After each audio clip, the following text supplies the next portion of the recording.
Hi అండి, ఎలా ఉన్నారు? బాగుండాలని కోరుకుంటున్నాను. నేను బాగున్నానండి.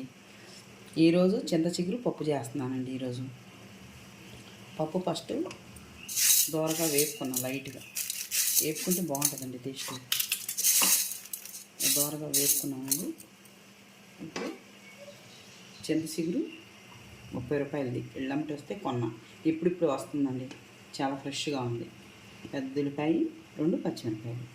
ఈ పప్పు కడుక్కున్నప్పుడు అరసోడు నీళ్ళు పోసుకుంటున్నానండి. పప్పులో ఇంకొంచెం పోసుకుంటాం.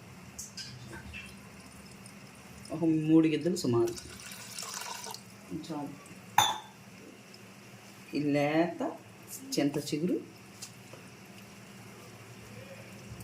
చూసారా ఎంత బాగుందో. 30 రూపాయలండి. కొంచెమే.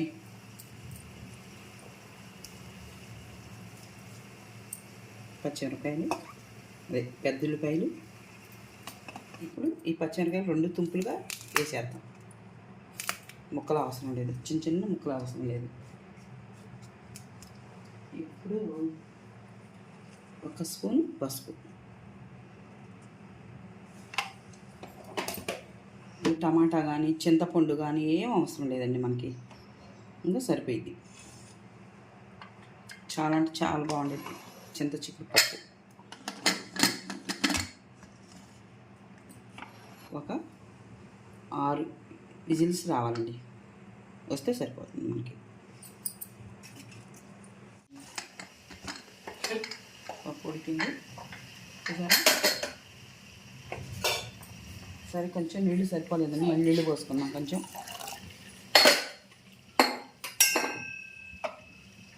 ఎందుకంటే సంబార కారం ఫస్ట్ వేసుకోకూడదండి. టేస్ట్ పోయిద్ది, దాని స్మెల్ పోయిద్ది. వేసుకోకూడదు.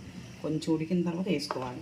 అది కుక్కర్ కాబట్టి మనం ఉడికిన తర్వాత, పప్పు ఉడికిన తర్వాత 3 స్పూన్లు కారం వేసాం చాలు. ఇప్పుడు ప్లేట్ పెట్టుకొని ఉడికించుకోవాలి. ఉడకాలి కారం. పప్పు కొంచెం ఉడికితే సరిపోయింది మనకి.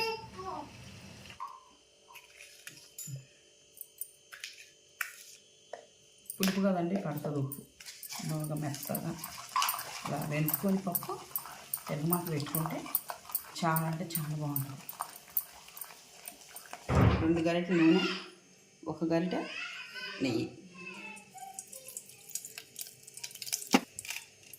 1 స్పూన్ కారం గింజలు, 2 ఎండుమిరపకాయలు. ఇలా నెయ్యితో మీరు కూడా తాలింపు పెట్టుకోండి. ప్రతిసారి చెప్తాను, నెయ్యి వేసుకొని తాలింపు పెట్టుకోండి. చాలా అంటే చాలా బాగుంటుంది. తాలింపు గింజలు ఎర్రగా అయినాయి, వేగిపోయినాయి ఎర్రగా. ఇప్పుడు పెద్ద ఉల్లిపాయ వేసుకుందాం. కొంచెం కరివేపాకు,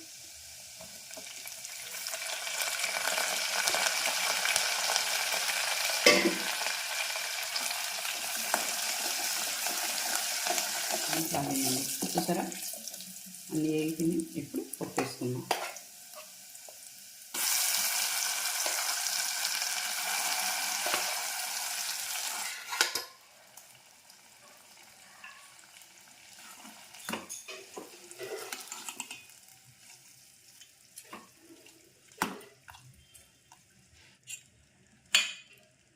తీసుకో. చింత చిగురు పప్పు రెడీ. ఇలాగ వేసుకుంటే కొంచెం పలచగానే చేసుకోండి, మీ ఇష్టం. ఎలాగైనా చేసుకోండి. మీకు నచ్చితే లైక్ చేయండి, షేర్ చేయండి, గంట సింబల్ క్లిక్ చేయండి. అమరావతి రుచిలో మరొక రుచితో వస్తాను. నోరు రుచి చింత చిగురు పప్పు.